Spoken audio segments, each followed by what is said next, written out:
lime, come let me vibe, lime vibe.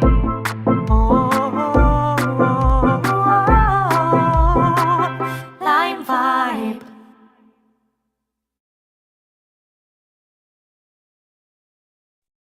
Good night, everybody, and welcome again to another LimeVibe Live podcast. I'm your host, the spectacular one, the spectacular and magnificent and splendid one, Yuri Camp. I'm going to be rolling solo tonight. I'm from Nassau, Bahamas. I'm going to be rolling solo tonight. Kimberly is not joining us tonight. She's not feeling well again, so we wish her all the best. So yeah, thank you for joining us for another LimeVibe Live podcast. And if you have not done so, please like, share, and subscribe to our Facebook and YouTube page. Like, share, and subscribe to our Facebook and YouTube page. 1 second, please. 1 second.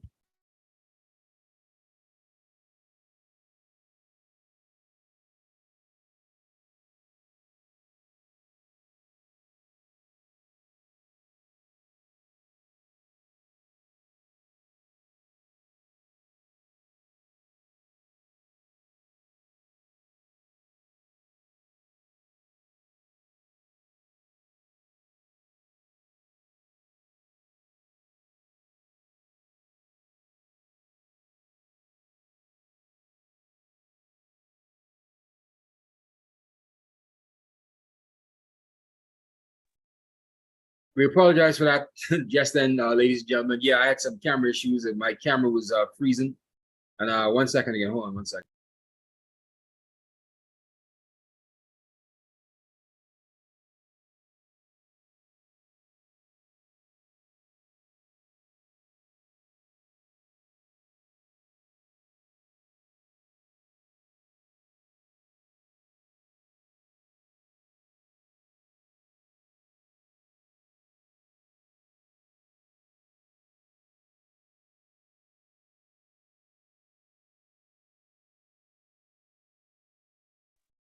Okay, like I said, my apologies again, ladies and gentlemen. Yeah, we had some technical issues just then. Sometimes when you have the camera too close to the lights, I thought I had this check before we stopped. When you have the camera too close to the lights, it kind of freezes up. So yeah, I apologize for that. So thank you once again for joining us for another LimeVibe Live podcast. Like I said, I'm rolling solo tonight. Kimberly's in here tonight, so that means I get to act out as much as I want to and as much as I could.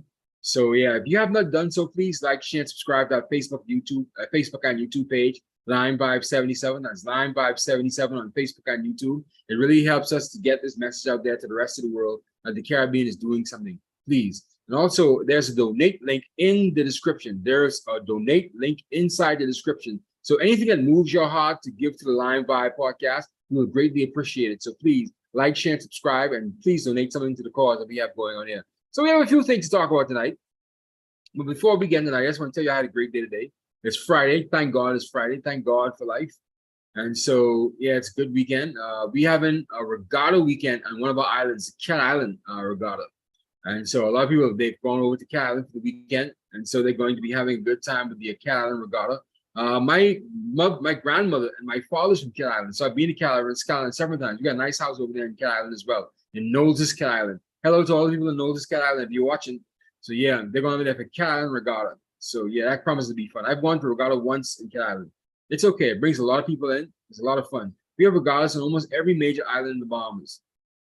And this time it's Cat Island. Also, they're having another festival, a homecoming in Black Point, Exuma. That's where my mother is from, and my mother's mother from my grandmother's from. So yeah, so I have something going on each one of my family's islands. And so I don't know which one to go. I've been to Exuma as well too. I actually worked in Exuma for a while when I was at the Four Seasons Hotel in Emerald Bay, which is now the Sandals Emerald Bay. So yeah, Exuma is a beautiful island. If I ask me to pick the two, I can't pick between them, either which one of them. I like Exuma because Exuma has pretty stretches of beaches, but Cat Island is also very peaceful. Cat Island is very peaceful, and the people are very nice and warm and friendly. Exuma is getting too commercialized now. There are a lot of people over there that's open business because of that Sandals and Emerald Bay Resort. And so it's becoming almost like Nassau. But yeah, Exuma is still beautiful, still a beautiful island. So yeah. So otherwise, now we have a few things we're going to talk about tonight. I don't know if you guys heard, but this Dr. What's her name? Dr. Ruby Lake Richards, one of the first students at the University of the West Indies. She died this past week at the age of 101 years old. Dr. Ruby Lake Richards. She died at 101 years old, one of the first of the 33 medical students at the University of the West Indies when they first had classes on October 3rd, 1948. October 3rd, 1948. That's how long this has been. All right. So she was one of the first students of the cohort for the 1948 cohort, out of the 33 students. And she was one of the last ones. There's only one more student left from that first initial class. There's only one more student left alive from that initial class. So Dr. Ruby Lake Richie, she had a well and industrious life, man.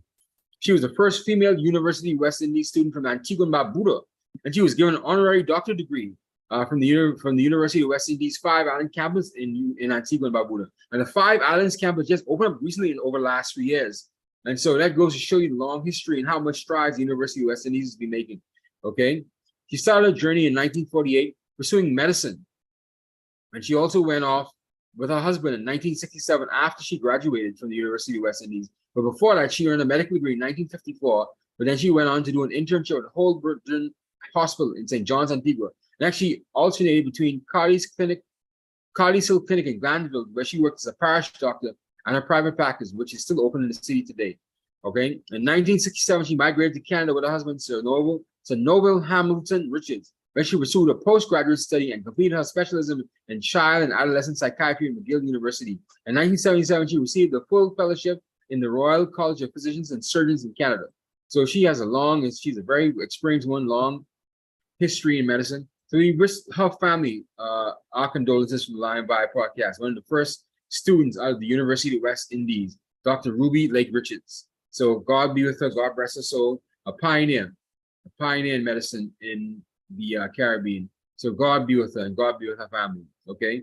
And it's like, God has blessed you with 101 years of age. Age is a gift from God. You've been able to see a lot, you've been able to pass on a lot of information to the next generation. It's a blessing to live that long.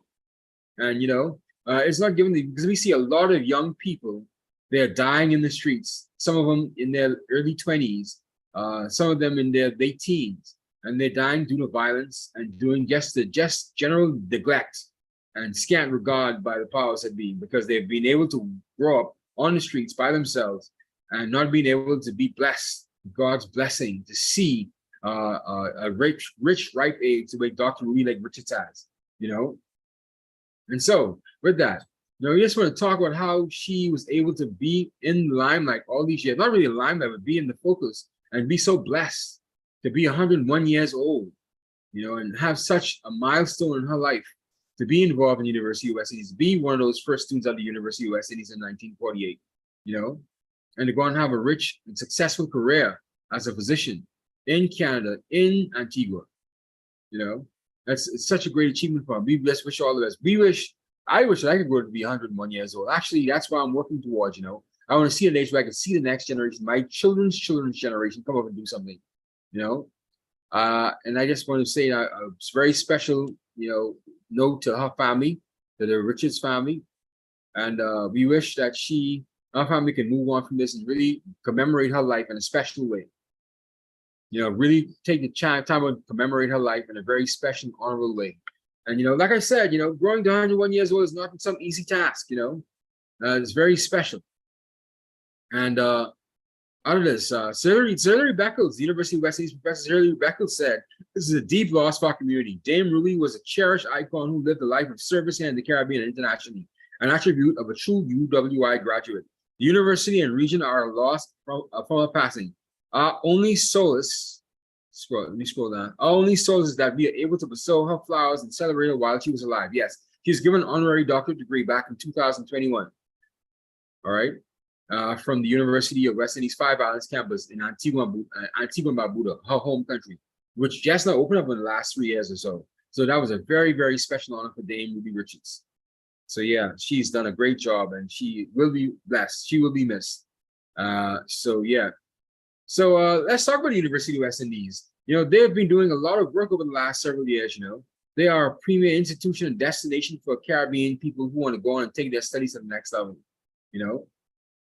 And me personally, I believe it's done a marvelous job with regard to getting graduates out there to the next. And me personally, I've never been to the University of West Indies. I was never blessed to have been It never was on my mind to go to the University of West Indies. Okay, I never thought of it because, to be honest, the Bahamas, while we're a part of the CARICOM, we haven't really embraced all the CARICOM institutions. Okay, things like the UWI and the CSME, we never really was a part. While a lot of students from the Bahamas went to UWI, it was never my foremind to say I want to go to University of West Indies. Just never was interested in going there.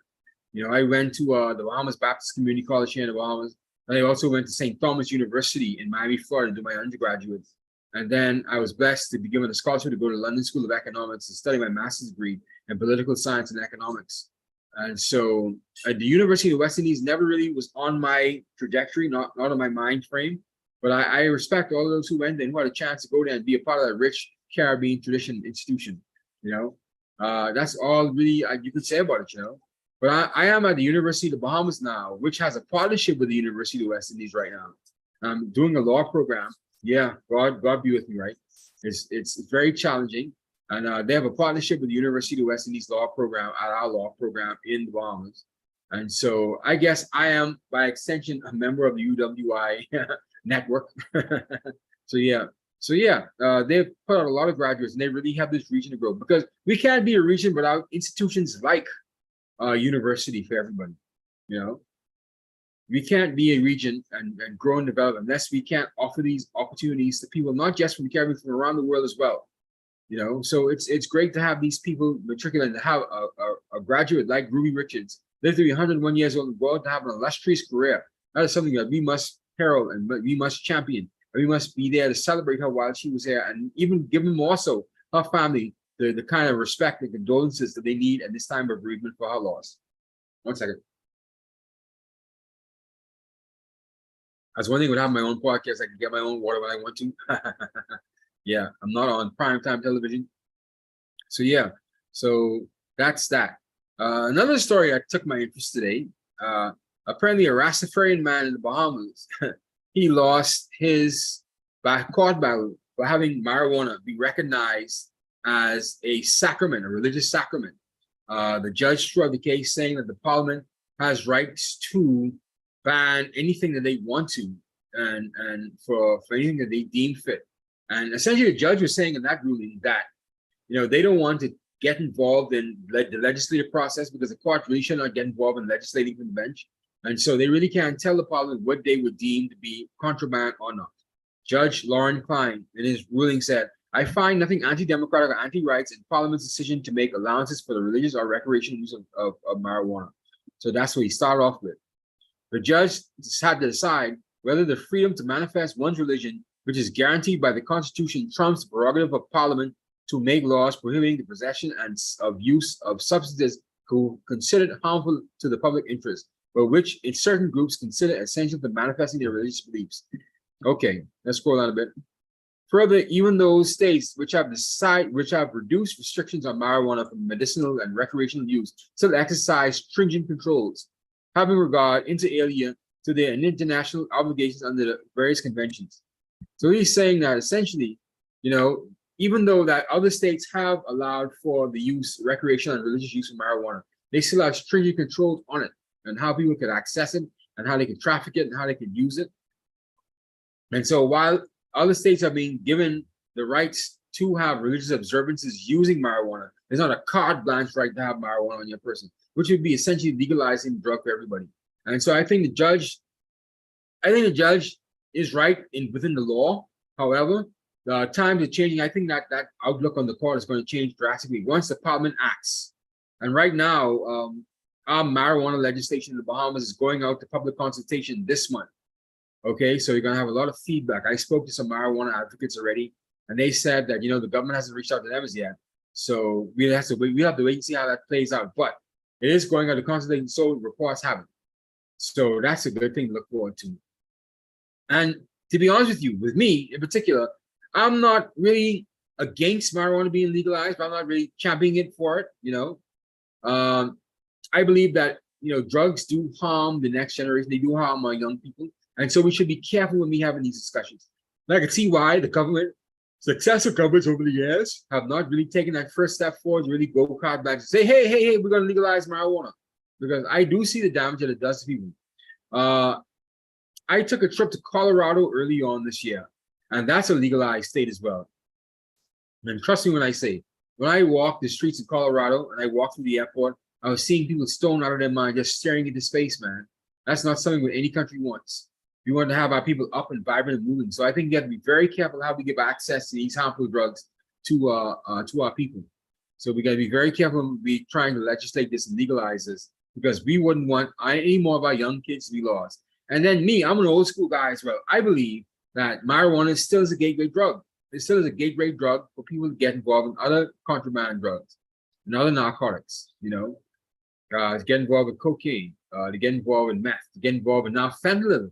Fentanyl is now making its way around the Caribbean. Fentanyl, the murder drug, is making our way. The drug that has killed Prince and Michael Jackson, you know, it's making our way around the Caribbean. So we have to be very careful how we allow these substances to get into the hands of our young people who may not be, you know, I would say mentally prepared, but socially capable of handling the drug with the kind of respect and the kind of care and attention that it needs, so they can actually enjoy it for the recreational use that was given for adults, rather than just abusing it for themselves, you know. And so I think Judge Lauren Klein was right, but I think time is going to catch up with this outlook from the court, where you're going to see the parliament do enact legislation that's going to allow for personal use, recreational use of marijuana. And so, yeah, I think the time has come for that in the Caribbean, in the Bahamas, actually, because we've seen Jamaica do it, we've seen Antigua and Barbuda do it in particular. And so you've seen St. Kitts do it. We've seen the St. Kitts government apologize to the Rastafarian community about their persecution based on their religious beliefs. So I think there's a trend happening, and it started from the United States, where they now started, some states are legal. Like I said, Colorado is a legal state. California is a legal state. I think you're going to have a wave. This is the new culture. Just like how the other waves have happened, and this is liberation of freedom of thought and freedom of what you want to do. And I think that's going to happen straight for the Caribbean. I think the Bahamas is just on that cusp, that precipice now of, you know, legalizing marijuana. I issue caution. I urge caution for our young people, but I understand that it has to happen, and that there's a push that people need to be, you know, given their religious freedom first and foremost, but also be able to choose what they want to do with their body and their time.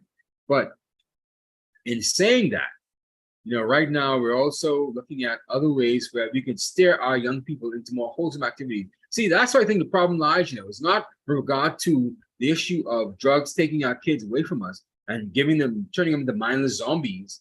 You know, how do we steer our kids? That's a problem in the Caribbean. How do we steer our young people into positive channels of activity where they don't need drugs, where they don't need to look for painkillers, don't need to look for alcohol, don't need to look for cocaine and other forms of painkillers that numb the pain. They need positive outlets and influences. They need to be steered into the right direction. I think that's what the conversation should be. If we're talking about, you know, making sure that, you know, our kids aren't harmed by legalization of marijuana. Okay, our conversation should be, how do we give our kids more positive outlets and more positive outlets to take care of their lives and really take themselves serious? I think that's what we really should be focused on. Otherwise, that, you know, we can legalize marijuana, but once our kids are still lost, our kids are still lost. Because I believe the Caribbean is underperforming with its young people. It's not just about youth unemployment. It's not just about people not having the opportunities, not just our kids not enrolling in college, but I think that we have neglected a lot of our young people, and we put them down a strict path of, I wouldn't say abuse, but of benign neglect, where we haven't given them enough opportunities to really spread their wings. Because we're still a very conservative culture, you know. Every island is still very conservative. We've seen just then recently in Jamaica, where they didn't want to let the gay diplomat come into the country because it would go against their laws. Okay, and so we're still a very conservative country, a conservative Caribbean, where, you know, the laws that the British gave us back when we were first becoming independent is still enshrined with us, you know, and so we have to be very, very cognizant of that. And so, looking forward now, how do we liberalize our kids to appreciate other things that they don't believe, or they don't be a part of these negative influences like marijuana, like alcohol, you know? And that's important, man. That's important, because if we lose another generation of young people, well, where would this nation? We already have these outside influences from all these other things happening around us. So if we lose another generation of young people because we have not given them enough tools, enough opportunities to take care of themselves and to really broaden their horizons, broaden their minds. What is this Caribbean going to be? We're going to let the Africans come and take over. We're going to let the Chinese come and take over because we haven't given our kids the appreciation they need. So we have to be conservative. We have to be serious about this, man. So yeah.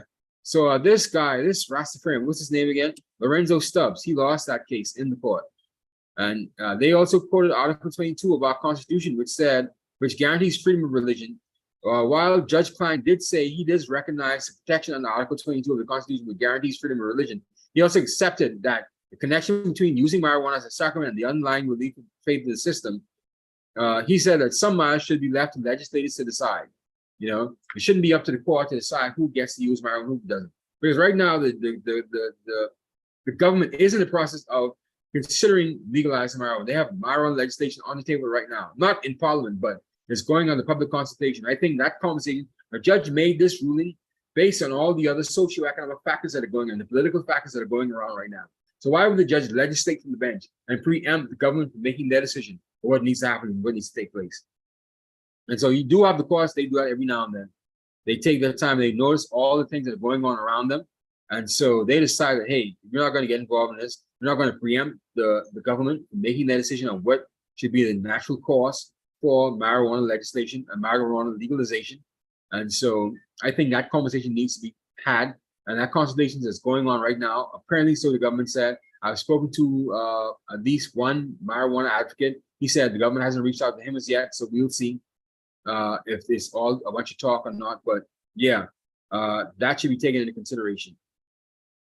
Okay, so yeah, some other stories going on right now. This citizenship by investment situation keeps on popping up into the news, man.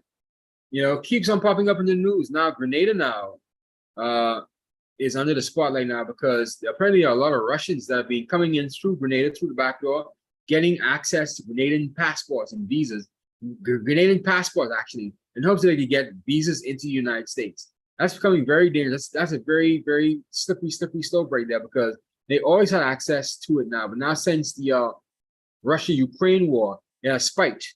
And let me see what this report said. This report said that they have spiked. Oh, come on.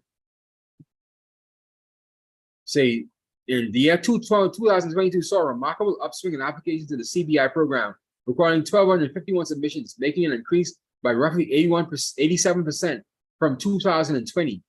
Wow. This upward trajectory continued in the first quarter of 2023 with 576 applications, a notable increase of 164 applications lodged in core Q1 of 2022.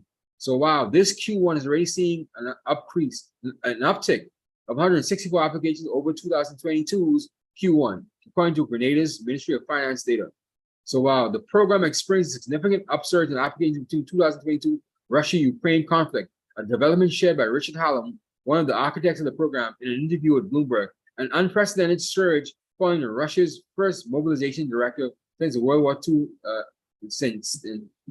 An unprecedented surge following Russia's first mass mobilization directive since World War II in September 22. So yes, we've seen, this is the first upsurge they've seen since World War II. Wow.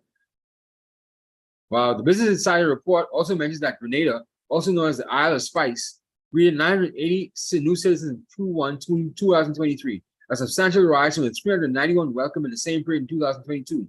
Okay, so yeah. So Russians have been getting, you know, Grenadian passports to get their ticket into the United States. They're escaping that Russia-Ukraine conflict, and those who have money, they can do so. So the Grenadian passport is the preferred one for the Russians. I don't know why.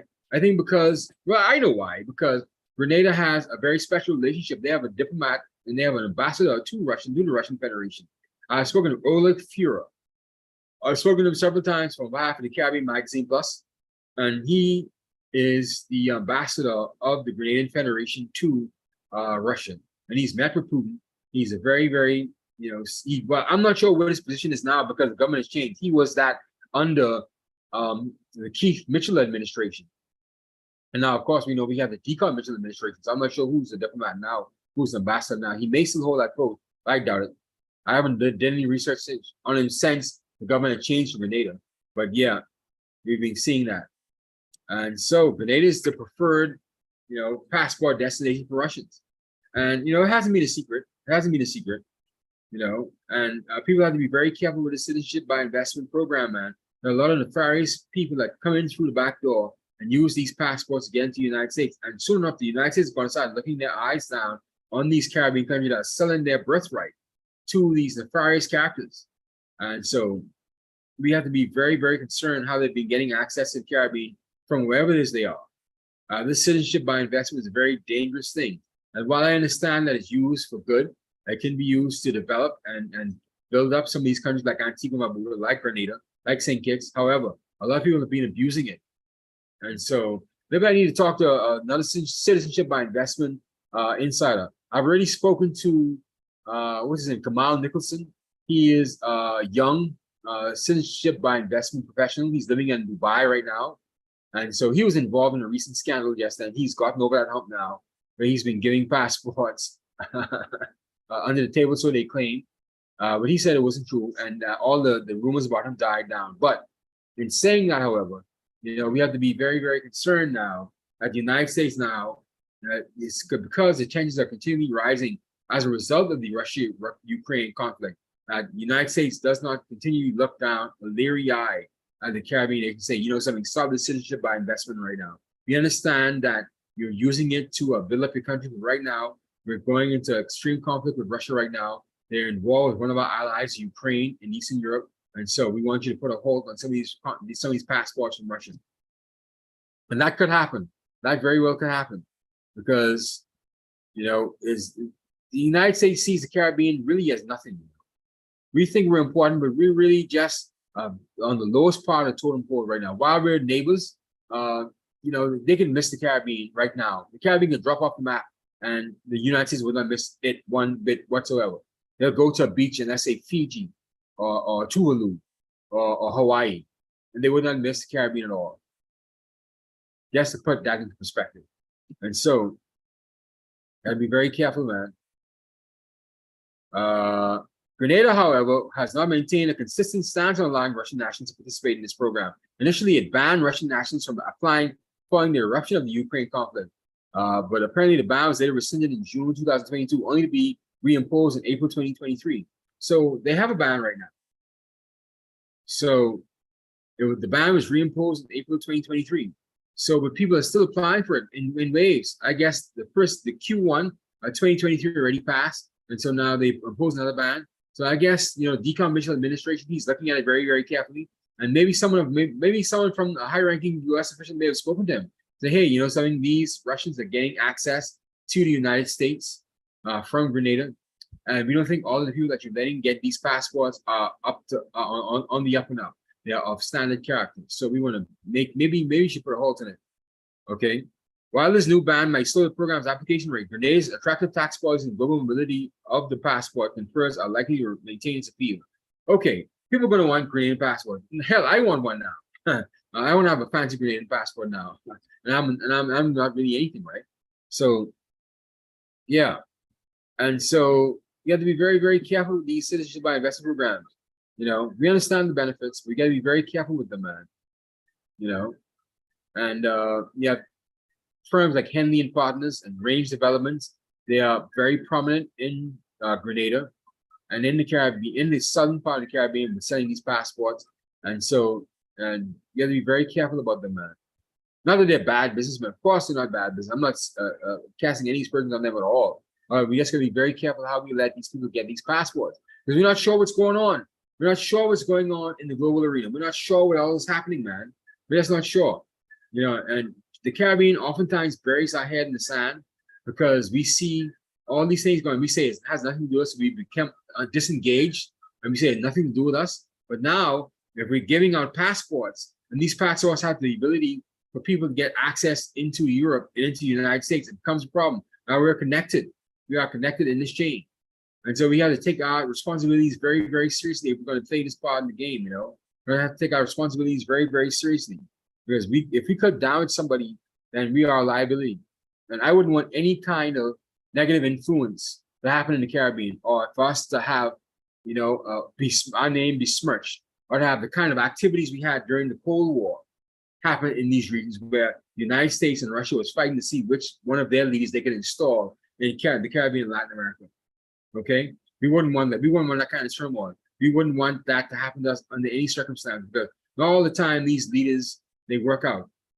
We've seen what happened with Papa Doc in Haiti, and how he destroyed a country's trajectory for years. A country that was already teetering, that's already on the fringe, and he destroyed it for years because the United States wanted a stable dictator who they wanted to make sure that the country did not turn to communism. You know, so you have to be very careful of this, man, and know your history. Know how some of these leaders get. Salvador Allende in Guatemala, he was ousted from power for the United States to put in place a successive line of their preferred dictators, you know, to cater to the United Fruit Company, because the United Fruit Company was losing its market share, and Salvador Allende, he wanted to nationalize all the fruit exports in the country. Of course, he was done away with. He died in exile. So you got to be very, very careful, man. We wouldn't want those kinds of activities, those political upheavals that happen once again in the Caribbean, because it could happen again. This Russia-Ukraine conflict is starting to heat up again. It never really subsided, and you know, this war is going to look like it's going to continue on. Putin is not stopping, you know. And hey, just put your eyes out there. Just be careful what you're doing out there. Okay. So that's off the table right now. Another news, another news, man. Please like, share, and subscribe to the Facebook and YouTube page, LimeVibe 77. That's LimeVibe 77 on Facebook and YouTube. It really helps a lot. And also, there's no date link inside the description as well. So you want to be on the lookout for that. So if anything moves your heart to give to the LimeVibe podcast, please do. And also like, share, and subscribe to help us get our message out there. So another interesting story. Kenya, the country of Kenya in East Africa, has decided they're going to give 1,000 troops to help to calm the tensions in Haiti. It's a significant move. Kenya decided they're going to give 1,000 troops. Wow, that's amazing. And of course, with that, they are trying to give the Caribbean some assurance that they're going to give the assistance they need. Okay, and that's good. Some countries set up and said we're going to give Haiti the kind of troops and support. And Canada already has its aircraft carrier on the fringes of Haiti right now, watching the borders and watching people come in and out of Haiti. And so Canada's already given some military support, but not troops on the ground. But I think this is the first step towards building an international team on Haiti, in Haiti, to help stabilize that country. You know, before elections are scheduled to be held, or when the target date for elections are ideally want to be held at the end of November. Okay, and so in saying that, in addition to that, along with the Kenyan 1,000 troops, the Bahamas, I said they're going to give 150 troops to go along with that Kenyan troops. That's already 1,500 troops right now, poised to go to Haiti right now to help, you know, satiate the country during this political unrest. Okay, and I think that's a good move. I hope this is the first in many other international troops that are going to come in and really decide that they're going to help Haiti to move to its next step, and which is hopefully for successful elections come this November. Okay. The assassination of Jovenel Moise, his former prime minister, has really taken a toll on that country. And see, they thought that, you know, moving Jovenel Moise out of power would have helped the country, but it's only put the country backward 100 years. It's only just brought the country more chaos. So I hope now the Haitians of this generation sees that. I hope they see that assassination is not the way to go. This country's been in turmoil ever since Jovenel Moise, you know, he lost office. And the current prime minister, who is not an elected official, actually, he was appointed, and actually he wasn't really appointed. He was in abeyance. He was in abeyance to the former Jovenel Moise administration. He was supposed to be appointed prime minister, but Jovenel Moise was assassinated before he was appointed prime minister officially. And so he just took power, and he hasn't been an elected official. But Ariel Henry, the prime minister now, has not been doing a good job, obviously. He cannot control the country. He was not a good prime minister, and he's not doing a good job right now. And I think right now he has to be swept away. The tripartite, you know, tripartite, I should call it the tripartite. It's the, I forgot what they call it, the preeminent group, the three-membered preeminent group of the CARICOM leaders, led by the former Prime Minister of Bahamas, Perry Christie, the former Prime Minister of St. Lucia, Kenny Anthony, the former Prime Minister of Jamaica, Bruce Golding. They've all said that, you know, they have to build a stakeholder committee, and the stakeholders have to take charge of Haiti, which is really a very waffly thing to say, you know, and I have respect for them, but it's a really waffly thing to say. If the stakeholders could have taken control of Haiti, they would have done so. So I hope that they take this opportunity for these 1,000, 1,500 troops to come into Haiti right now and really help them to really put a police force in place in Haiti and stand up, some of Haiti's more critical institutions and be able to take care of the critical institutions in Haiti where they can actually have some sort of semblance of normalcy in that country, where they can actually plan for an election. I can imagine the election is going to be chaotic in any event. Elections, even in those democratic countries, you can see in the United States, democratic democracies, elections in the most stable and most advanced democracies can be very, very problematic and very, very chaotic.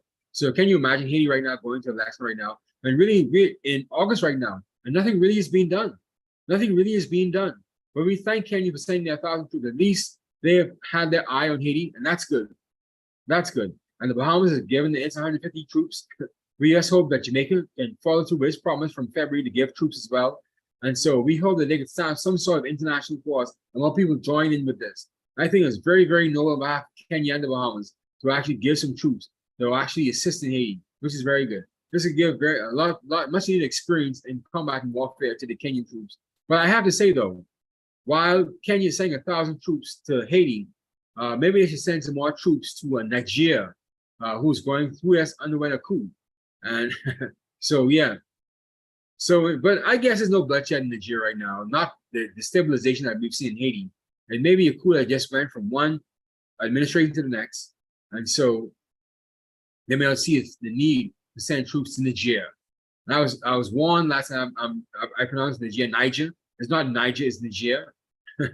So yeah, we hope that, these troops get in Haiti very, very quickly, and they could help the tri-member preeminent group based on the Bahamas former Prime Minister, the St. Lucian former Prime Minister, and the Jamaican former Prime Minister. They can really help Haiti move to the next step. Okay. So this 1,000-member team, they didn't say when the 1,000-member police force and troops are going to enter into Haiti. They didn't give a timeline, but we hope that they could arrive there before the end of August, hopefully. And plans are being made consistently and very, very intentionally for the preparation for elections in Haiti. Okay. The Ministry of National Security of the Bahamas also said a note. They said, because stabilizing the situation in Haiti is important to our national and regional security, the Bahamas continues to express our willingness to send up to 150 personnel to assist the Haitian National Police Force. Then the eventuality that a multinational stabilizing force is authorized and materializes. We anticipate that the Bahamian personnel will likely be engaged in offering technical and training support of the Haitian National Police. Yeah, that's relatively all you can do, because Haiti is still being run by these gangs, and it's a very dangerous situation.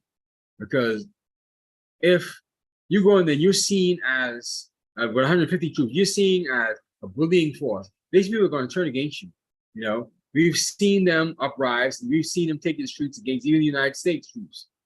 Okay, it's a very, very tenuous situation. You be very, very careful how you start talking with multinational forces. But this is a good first step on behalf of Kenya and the Bahamas. A good first step, and we hope that more can get involved. We hope that Canada can send at least 500 troops. We hope that Jamaica could follow through with its pledge. Jamaica was the first country to pledge. Jamaica was the first country to pledge a few troops to Haiti. So we hope that they can actually put forward their troops. Don't let the Bahamas beat you. The Jamaicans come right now and say, we're going to give 1,000 troops as well. We know Jamaica don't have 1,000 troops to send to Haiti. We hope they can send at least 200, to help bolster these troops in Haiti. And like I said, Canada's already there. They have a CP-140 Aurora long-range patrol aircraft to provide much-needed surveillance and coordinates capacity and supply specialized vehicles to the National Police Force in Haiti. So yeah, they have an aircraft carrier on the outside, not a carrier, but a long-range patrol craft, around Haiti's border to help secure and to help patrol and monitor what goes in Haiti and what goes out of Haiti. So that's good from the Canadian police force, Canadian government as well. But hopefully they could send some troops there as well for Haiti. Okay, so yeah, that's really all the big news that's really happening around this region today. How was your day? How was your day, man? This weekend is going off pretty good. Like I said, we have a number of festivals happening in the Bahamas this weekend. We have the Black Point Festival in Exuma, and they also have this thing called the Ugly Man Contest with Black Point Exuma. The Ugly Man Contest, and trust me, it's hilarious, man. They have all these fellas come on to vie to be the most ugliest man in Black Point Exuma. It's funny, man. And then we also have the Cat Island Exuma, the Cat Island Regatta, sorry. the Carolyn Regatta is going on in Carolyn this weekend as well. One of my friends, she's already left. She left yesterday to go to Carolyn Regatta. Her family's from Carolyn as well.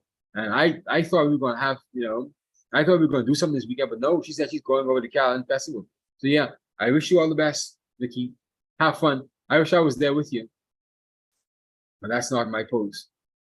That's not my lot in life. I'm stuck here doing the podcast. I'm stuck here doing work. Not stuck here. I enjoy being with you guys, But otherwise than that, it's been a quiet week, man. Quiet week in the Caribbean. Let me see if anything else pops up on. Oh, we already spoke about the heat stress that the Caribbean region should be under. We already spoke about that on Wednesday's podcast. We touched on that, And so, other than that, it is what it is. But in my travels, I think that things are going well. We've rebounded really, really well from the COVID-19 pandemic. Okay, everything's opening up. People are being more careful and cautious. Despite that, people are really going about their business, and the region is coming back in fine form. The tourists are piling into these countries, man. From Trinidad in the south all the way to Bermuda in the north. Tourism is up on every particular island. We are seeing a resurgence. Someone dubbed it the revenge tourism. Yeah, it is a revenge tourism because there's a lot of pent-up demand. People don't want to travel. And really people want to take advantage of what they missed during the COVID-19 pandemic. And I think that's good, man. So yeah, everything's going well for the Caribbean region. And I gotta say, man, I'm really proud to be here in this moment with you guys. Really sharing this moment with everybody else here, because really and truly, I am blessed. I am blessed beyond measure to be able to report some of these things to you and be here to share my evenings with you on Monday, Wednesday, and Friday. 8:30 to about 9:30. I'm really blessed to be here with you guys, and I really appreciate you guys really patronizing and really supporting the channel. We're seeing, subscribers trickling very, very slowly on our YouTube page and our Facebook page. We haven't been doing the promotions the way we should because we just haven't had the chance and the inclination to really get it really done. But hopefully, before the end of this month, you're going to start seeing some flyers out about the LimeVibe podcast, and you're going to see a lot of us, a lot of me, and all of our videos and content being out there. Okay, and we're really moving forward in great strides, and great efforts, man. So we just appreciate that you guys are really sharing. You guys are the first fruits of our efforts, and the Caribbean is a vibrant place. It's a really beautiful place, man.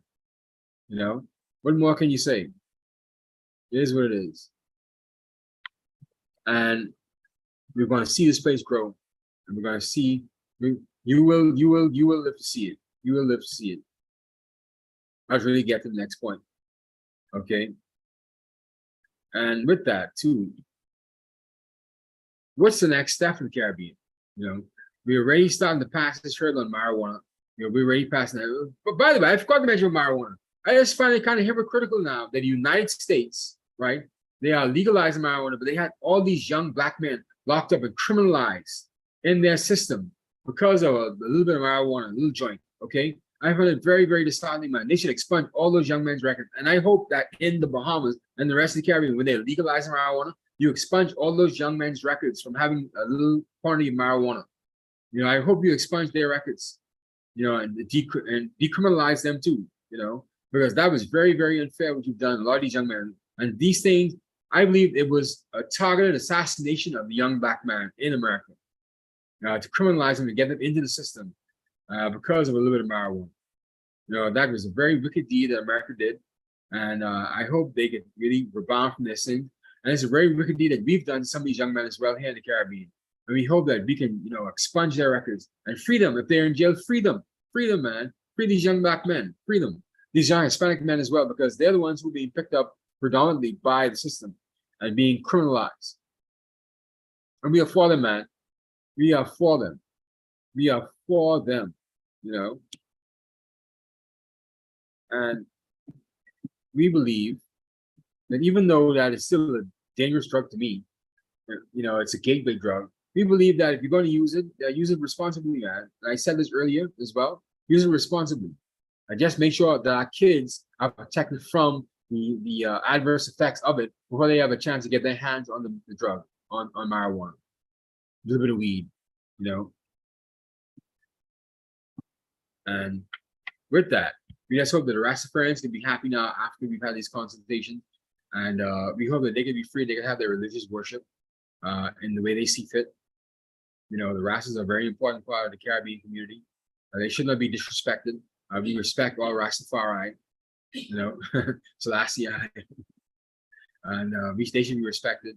And even though they're still kind of like outcasts of the society to a large degree, we still respect them. They're still a part of our Caribbean heritage. And we should take them very, very seriously. If they want to worship with marijuana, please allow them to worship with their holy sacraments. And I like what Terence Drew, the Prime Minister, Dr. Terence Drew, the Prime Minister of St. Kitts and Nevis, he made a formal apology. His government made a formal apology to the Rastafari community in St. Kitts and Nevis that we persecuted you and we've held you down for all these years. And now we want to give you the kind of respect and acknowledgement that you need. We're going to allow you to have, you know, religious observances with marijuana. That was a very, very noble thing he did. I really thank Dr. Terence Drew for that. You know, and I hope that our government can make a formal apology to the Rastafarian community when the marijuana legislation is being passed, and making a formal apology to some of these mothers who've lost their young boys to the criminal system because our police officers have criminalized them, our justice system has criminalized them and targeted them and really put them in a very compromising situation. I really hope that we can have an apology for all these young mothers and all these Rastafarian groups who we've disenfranchised, who we've put into the system. You know, it's a very serious thing, man. That's something I take very, very seriously, man. The plight of the young black man in the Caribbean is something that LimeVibe podcast takes very, very seriously. Because while everyone's on the empowerment of women, that's fine. That's fine. They can have their thing. But there needs to be empowerment for the young black man. There needs to be someone who's going to stand up and them, not really take advantage of them and abuse them. Because we're seeing now that, hey, you can't have a society with only one half of the population really working and really making any contribution. You just can't build a society on women. You just can't do it. And while it's fine, yeah, women's empowerment, that's fine. If you don't have young, black, strong men at your core, your country will not move forward. Okay, you need young black men. And I'm just so upset that these young black men in our region are being so disenfranchised. They're being so let down by the system. They're being so neglected that they are not a part of the system the way they should be. And that's really a sad indictment on our region, you know, really sad indictment on our country. And we really need to take stock in that, you know. And take, for example, most of the crimes are committed by young black men. However, that crime symposium they had back in Trinidad and Tobago early on this year, there was not one female group, not one women's group at that crime symposium. But they want empowerment. They're not taking their empowerment, they're not taking their responsibilities very seriously. I noted that. I know that on the LimeVibe podcast when that crime symposium happened. There was not one women's group there at that symposium. That's a damn shame. That's a damn shame. These women's groups should be ashamed. They don't even want to pat themselves on the back, you know, and get platitudes. Look at this, go to that women's group. But they don't have nothing, they don't put no skin in the game. Only for them. It's only for them. Only about them. It's always only about them. Never about the whole community. It's only about how they feel. And that their self-absorbed, narcissistic mentality, you know. That's why we need young black men. We need young men. We need men to be empowered because they see things differently. They see the world differently. They have a different aspect, a different kind of socialization about them. And so we can't let these young black men continue to slip through the crack and legalizing marijuana and expunging their records. Be the first time and normalizing some of these young black men back into society in a healthy and prosperous manner. I wish that could happen very, very seriously, man. You know, because we've been led by the gown tail for the past, I would say 10 years now. We've been giving everything to women, and look where it's gotten us. The country's in chaos. We've had a lot of men who've been upgrading their duties and really been putting on skirts themselves and are really taking their responsibility to be a real man. All right, you need to be a real man. I'm talking like I know how to be a real man. But yeah, we see it. We see how the lack of a male figure, strong male figures in our communities is really being working against us. We're working to our detriment. And we got to change that narrative. We have to change that reality, by the way. We have to change that reality. And we have to give more to our young black men. Okay. That was a good rant to go on. I'd see if I could ramble on for another 10 minutes or so because we're on the 9:30 hour right now. 9:30 talk right now. What else could we say? Yeah, empower these young black men. And we should not, that doesn't mean that we have to, you know, give up on young black women. That doesn't mean we have to take resources from them. It doesn't mean we just have to do more. You know, let's do more. I don't think we're doing enough. And I think even I can do a bit more.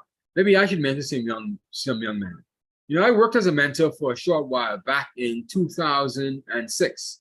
I was a youth mentor when I was with the Department of Social Services. They had this program called the Yeast Program for young, wayward young men. And after they was finished the program, they were put into my care. And I was there to talk to them and get them to the next. I want to make those young guys remember me. I hope they do. You know, I hope some of them do. I hope some of them learn to be productive young men in our society. I hope I want to someone else really reach out to me and tell me how some of these young black men are doing. Because I've lost touch with it. Because my life has changed in a very, very dramatic and drastic way. I moved from that kind of helping the community thing. I'm into more of business and public relations. And now I'm doing law. So my life has changed dramatically. But I still often think about some of those young men I met on my journey. I still oftentimes I think, what are they doing? Did I make any impact on their life at all? I wish I could have some feedback. Maybe I should touch base with someone who's in that yeast program. They don't do the yeast program anymore. Youth empowerment. I forget what the yeast program, what that acronym is for. Let me search that. Google it 1 second. Yeast program. Yeast program Bahamas. Let's see what that acronym is for. I even forgot why it's been so long. The yeast program, blah, blah, blah, blah, blah, blah. It was effective youth development program. They don't have it. They don't have it. Let's see. I'm trying to see what the acronym stood for. It was an acronym. No, I can't. Youth Empowerment and Skills Training Institute. The Youth Empowerment and Skills Training Institute was the name behind the acronym. Okay, it was done by a former politician who wasn't a politician at the time. He was a journalist, Jeffrey Lloyd, and he was the brainchild behind the yeast program, and it was a very good step. I think it's very good for the community. It closed down for some strange reason. Nobody knows why, but yeah, I was the guy who received those young men after they matriculated from that program. I'm very proud of that too. Actually, I'm very proud. I played some part in some young man's life. And I was not old. I probably was, what, 27, 28 when I first started mentoring some of those young men. But some of them were like 18, 19 years old. And so they could look at me as a productive young male citizen, young male figure. Not a father figure, but at least a productive male figure that they could look up to, you know. And I hope they did, you know. But with that being said, though, we have to take our young men a lot more seriously. And, you know, having a country run or a region run on just women is just not going to cut it. I know they won their chance. Yes, they've been abused by their husbands and by the society, blah, blah, blah, all that. We understand that, right? But still, you cannot run this country by women alone. We have to take advantage. We have to take stock about young black men. Just can't do it with women alone. And I support women's empowerment. I do. No one's more into women's empowerment than me. Any woman that's been in my life, I have encouraged them to do better, to either start a business or to get themselves, go back to school and do something for themselves and really be an asset in my life. I mean, an asset to your community. I really done the best I could. But I understand that the problem really has not been young women. The problem has been young men. So I can't run away from the problem and say, oh, and bury my head in the sand that, oh, no, let's just focus on women. Everything's going to be okay. No, we have to focus on young men. You know, that's where we need to put our focus, man. And we've been beating them down so much. We've been beating them down, trying to humiliate and punk them, right? We want them to cower. We want them to treat them like they're women. They're young men. You can't treat young men like women. You could punk and cower a young girl. You should not punk and cower a young man, because his initial reaction, if he's any man with any kind of testosterone in his body, is to react, and to react in a violent way. Okay, that's just true. So you have to approach young men from a different perspective. You can't come at them with trying to punk them or humiliate them or trying to depress them or cower them. You just can't do it. Young men don't respond in that manner, in that fashion. You know, they don't respond kindly to that. And so they take their next step. And they usually, and we've been seeing it, it's violence, because we've been trying to punk them and cower them. We've been trying to discipline them in a crude and crass way. And what's been happening? We've been seeing more violence on the streets and more young criminals. Is that what we want? So we have to take a different approach. We have to look at the dynamic, how we interact with our young men.